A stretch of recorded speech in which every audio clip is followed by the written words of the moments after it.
បានគឺជាកម្មភាពលើកម្ពុជាវិស័យពុទ្ធសាសនាឲ្យកាន់តែល្អប្រសើរបាទយើងបន្តព័ត៌មានពាក់ព័ន្ធនឹងការជួយកុមារកំព្រាក៏ដូចជាកុមារក្រីក្រនៅឯក្បែរគំនរសម្រាមស្ទឹងមានជ័យហើយគឺមានកម្មវិធីមួយគឺដើម្បីធ្វើឲ្យពួកគាត់ចេញពី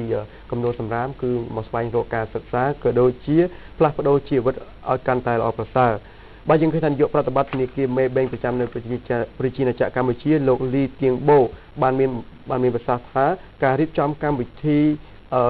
ចាក់ចេញពីគំនរសម្រាមនេះឡើងគឺមានគោលបំណងរួមចំណែកក្នុងការងារមនុស្សធម៌ដល់សហគមន៍ដែលជួបប្រទះការប្រឈមការខ្វះខាតនៅជុំវិញតំបន់អាស៊ីអាគ្នេយ៍សម្រាប់លើកកម្ពស់ការយល់ដឹងនិងផ្ដល់សេចក្តីសង្ឃឹមទៅដល់កុមារកំព្រាក៏ដូចជាកុមារក្រីក្រដែលរស់នៅក្នុងសហគមន៍នៅលើគំនរសម្រាមនោះ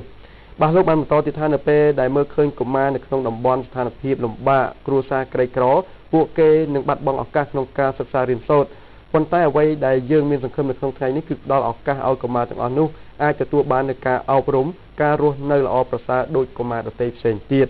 លោកបានបន្តទៀតថាក្រោមការផ្ដល់នូវមូលនិធិរបស់ធនាគារមេបេងកម្មវិធីនេះត្រូវបានរៀបចំឡើងជារៀងរាល់ឆ្នាំដើម្បីលើកកម្ពស់ការយល់ដឹងនិងជំរុញការអប់រំដល់សហគមន៍រស់នៅឲ្យមានផាសុកភាពក៏ដូចជាការអភិរក្សបរិស្ថានព្រមទាំងបញ្ជាក់អំពីការបដិញ្ញាចិត្តខ្លួនក្នុងការជួយកុមារកំព្រានោះបាទយើងបញ្ចប់ព័ត៌មាននឹងតែប៉ុណ្្នឹង